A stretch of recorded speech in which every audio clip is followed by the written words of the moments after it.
We have these two triangles that earlier gave us a lot of information about three nice angles. From this I've got all the trig functions of 45 degrees. From this triangle I've got all the trig functions of 30 degrees and 60 degrees, right? This came from half of a square. This came from half of an equilateral triangle. Now that I can talk about bigger angles, it turns out that these two triangles give me a whole slew of information. In each quadrant they'll give me three nice angles. So here we go. Here's how we do it. For instance, if you take a look at, let's say 120 degree angle. So if I look at a 120 degree angle here, and I drop a perpendicular down to the x-axis, well, the angle right here is the supplementary angle to 120 degrees.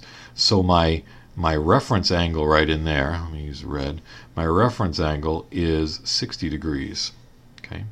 Well, that's this triangle right here, and I'm looking at the 60 degree angle right there. So it's 30 degrees up on top, 60 degrees there. So the short side is across from the 30. So this must be the side length 1. I'm going to make it negative because that's the x-coordinate back in the second quadrant. This side could be my radical 3, and this side, the hypotenuse, is 2, right? I can pick any side on that terminal ray. So why not pick -1 radical 3? Because it looks exactly like this triangle right there, right? I could take -2 radical 3, but that's not quite as nice. So here's 120 degrees. I can now say, what are the 6 trig functions? The sine of 120 degrees is the opposite over hypotenuse, the y-coordinate over the hypotenuse of r. So radical 3 over 2, right? What's the cosine of 120 degrees? Well, it's the adjacent over the hypotenuse. -1 over 2. Notice I'm not saying that the cosine of 60 degrees is -1 over 2. This 60 degree angle is not in standard position. If it was, it'd be over on this side, and that 1 would be a positive 1. But because I'm over here on the left, the reference angle is 60 degrees, but I'm actually talking about the 120 degree angle with this negative x-coordinate and r. Cosine is -1/2. Tangent of 120 degrees would be the y over x, the opposite over adjacent, radical 3 over -1, which is just negative radical 3. And the other 3 trig functions would be the reciprocals of these, right? So there's my 120 degree angle. I have, I'll use this triangle again to do a 150 degree angle. Right? If I put it this way with the 30 degree angle down here, so this is 150 degrees, then the 30 degree angle here means the 1 has to go on that side, the radical 3 is here, and the 2 is on the hypotenuse. There's my right angle. Let's see, in the second quadrant the x-coordinate is negative, so I'm going to make that a negative radical 3. And there I go. Now I can say the sine of 150 degrees is, what do we have?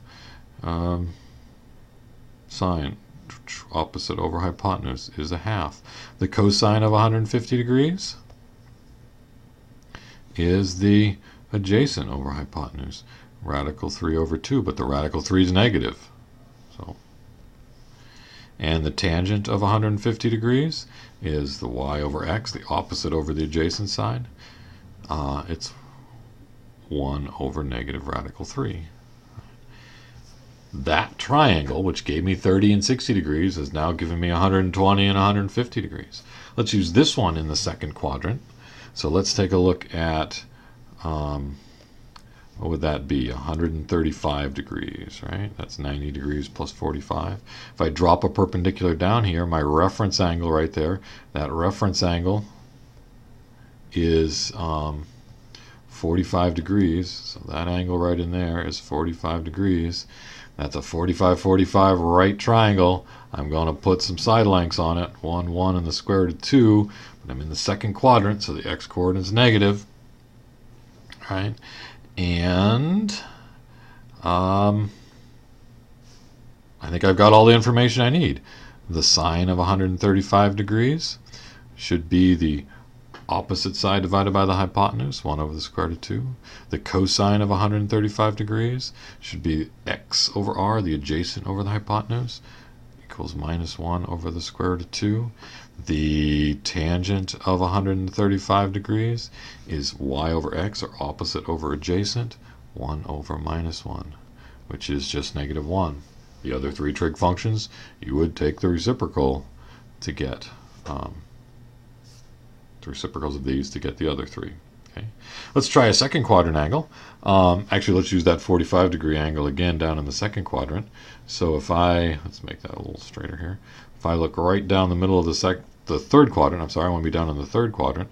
So this angle would be 180 plus 45, so that's 225. Drop a perpendicular to the x-axis. If this reference angle is a 45-degree angle, then this is a 1, 1 square root of 2 triangle.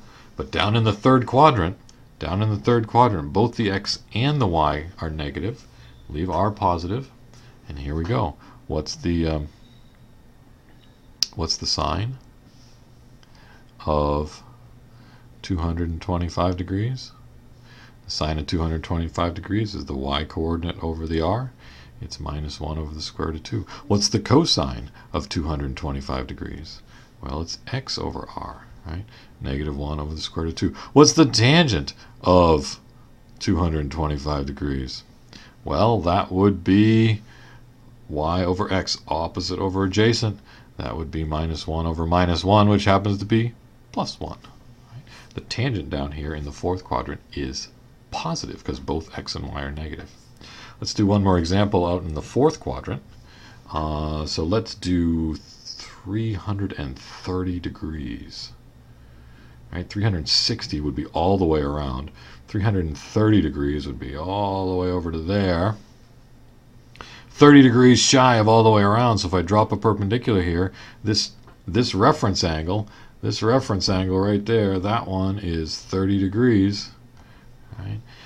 On a 30, 60, 90 triangle, if I make the opposite to the 30 the 1, then the hypotenuse is 2, and the other side is the square root of 3. Now in this case, I'm in the fourth quadrant. The x-coordinate is positive, but the y-coordinate is negative. Let me move it over a little bit, get that negative sign in there. Minus 1 there. So here we go. This angle was 330 degrees, almost all the way around. What's the sine of 330 degrees? Well, the sine of 330 degrees would be the y-coordinate over r, the opposite over the hypotenuse, minus 1 over 2. What's the cosine of 330 degrees? Why, that would be the adjacent over the hypotenuse, the x-coordinate over r, square root of 3 over 2. And lastly, the tangent of 330 degrees would be opposite over adjacent, minus 1 over the square root of 3. And of course the other three would be the reciprocals of those. In the fourth quadrant, the y-coordinate's negative, so sine became negative. X-coordinate's positive, cosine's still positive. Tangent uses both y and x. One's positive, one's negative. That tangent is negative. We've got 12 nice angles now, 3 in each quadrant. There's also the quadrant angles, which are kind of nice too, the 0, the 90, the 180, and the 270. So we've got a bunch of nice angles. I want to show you that in the textbook there's this whole chart of all the angles and their trig functions. It's like, do you have to memorize that chart? Absolutely not. Should you be able to reproduce this chart? Certainly. Because for any one of these angles, 135 degrees, 150, 180, 210, 225, all of these angles are either quadrant angles or they're nice angles. They're related to 30 degrees, 60 degrees, or 45 degrees. You draw that angle in, drop the perpendicular, see what that reference triangle is. If you've got a 30, 60, 90, 1, 2, and the square root of 3 are your side lengths, make sure you got a plus or minus sign depending on which quadrant you're in. Right? If you've got that 45, 45 right triangle, 1, 1, and the square root of 2, those are your side lengths. Use them. Figure out what the trig functions are of these angles. Don't memorize them. Remember the triangles. Use the triangles to figure out the trig functions of the angles.